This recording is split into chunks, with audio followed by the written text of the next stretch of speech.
Under this fractional reserve scheme, we inevitably become debt slaves to a ruling class of financial elite, not because they are better or smarter than anyone else, but because they have rigged the system to benefit themselves at the expense of most people on the planet.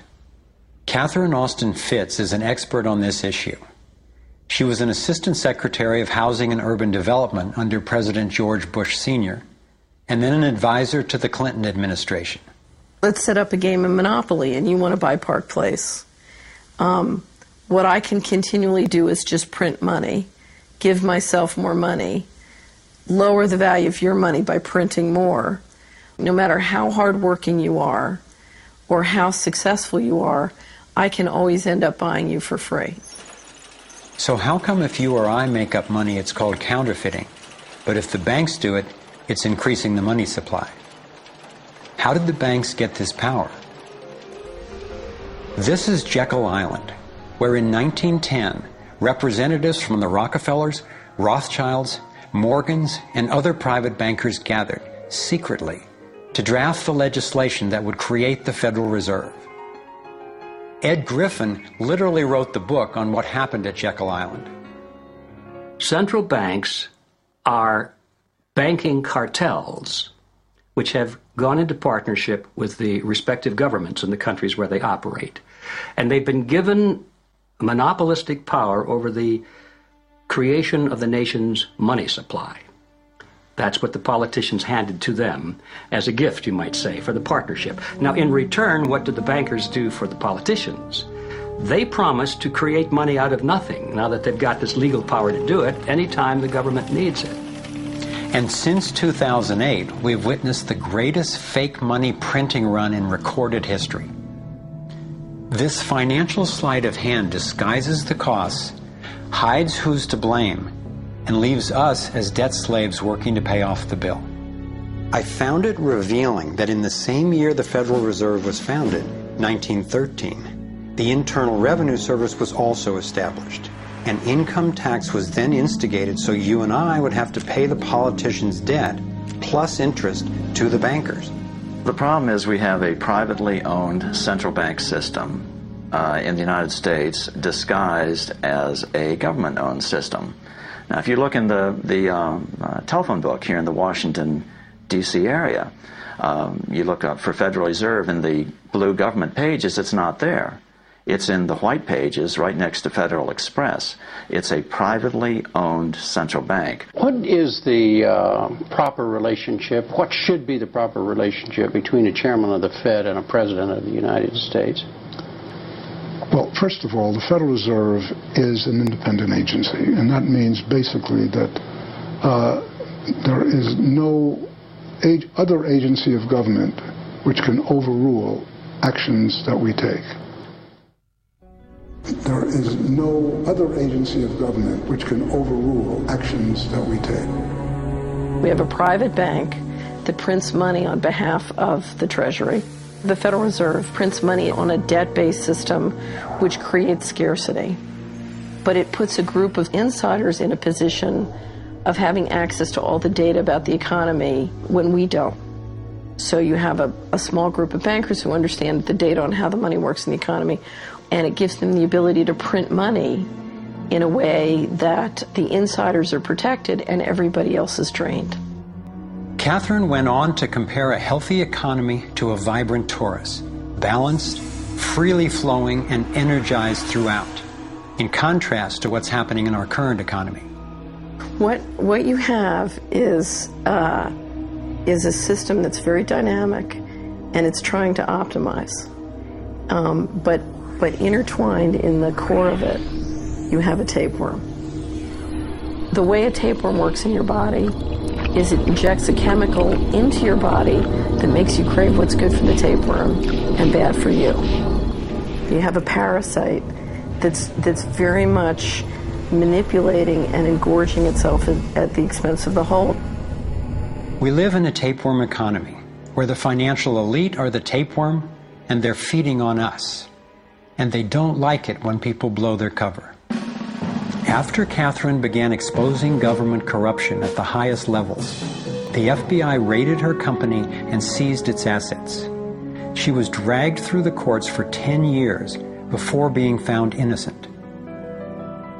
So we've got the Federal Reserve, a privately owned corporation with a monopoly on creating money, but with no accountability, backed up by a government with a monopoly on force. The country got sold on the Fed as an institution that would help stabilize the economy and remain independent of politics. But in fact, in close to a century of existence, the Federal Reserve has done just the opposite. Since they took charge, we've been robbed through inflation, and the purchasing power of the dollar has declined more than 96%. And the wealth gap makes it clear most of the money is going to a very few. Only 16 years after the Federal Reserve was in power, America experienced the Great Depression. My research revealed that before the big crash in 1929, the elite bankers pulled their money out of the stock market.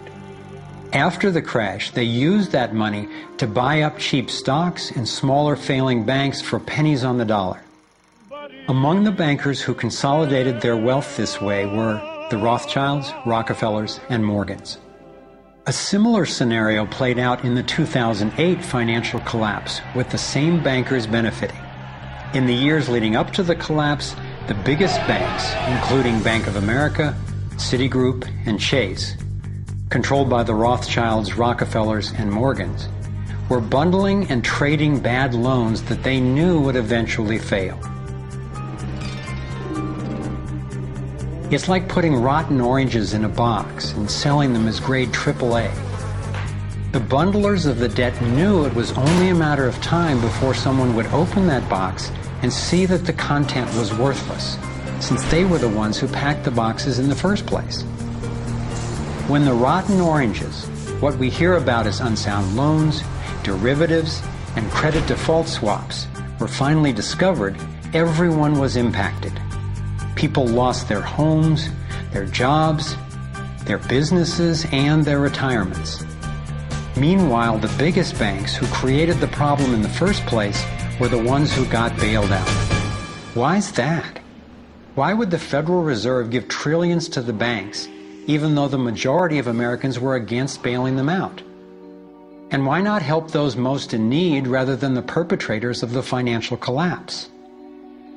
My research led me to believe that the same people who created the Federal Reserve, the Rothschilds, the Rockefellers, and the Morgans, still control it, and they use this scheme to bail themselves out at our expense. Many of the banks created are still the most powerful lobby on Capitol Hill, and they, frankly, own the place. I'm convinced that the near collapse of the economy in 2008 resulted from an orchestrated pump-and-dump scheme designed and executed by the big bankers to consolidate wealth and power. David Icke explains how he sees the Federal Reserve rigging the so-called business cycles. Stage one, it's like throwing a fishing line out. Stage one, you put lots of money, units of exchange, into circulation. You do this by pushing interest rates down, by making lots of loans. This is the part of the cycle we call a boom. Because there's lots of units of exchange in circulation, there's lots of money changing hands. That generates lots of economic activity. That generates jobs. And as more and more money is spent, there's more demand. So companies take out more loans of fresh air money to increase their production. People get confident in their everyday lives. Hey, you know, I work for this company, they've got lots of orders, it's really going great, my job's safe, I tell you what, we can have a bigger house. Then they start to change it. What they do is they pull the fishing line in. They push interest rates up.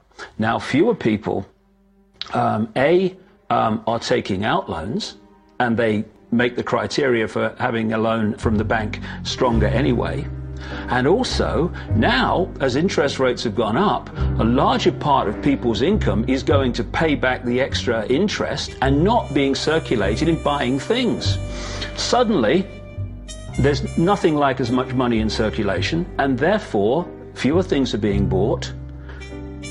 Companies start to go down in terms of their profits, they start to shed jobs, and they start to go out of business. People lose their jobs, they can't pay the mortgage anymore of the big house they took out in the good times. Now what the banks are doing is starting to reel the fishing line in, because as they go bankrupt, companies and individuals, the banks get the real wealth, the property, the land, the resources that they had signed to them for lending merely figures on a screen. Now this economic cycle of fishing line out, fishing line back, lots of units in circulation, pull them in, has been going on for centuries. And what it's done, it's stolen and accumulated the real wealth of the world in the hands of the few.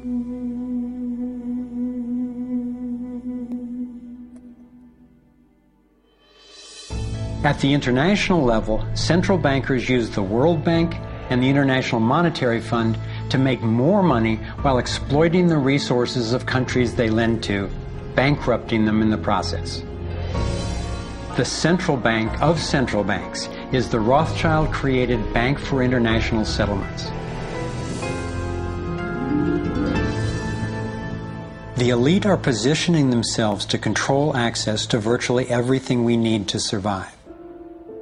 No matter where you go in the world, the money is controlled by the banking system. They decide if people eat or if they don't eat. Who's a billionaire and who lives on less than $1 a day? He who controls the money controls the world, and a very few control the money.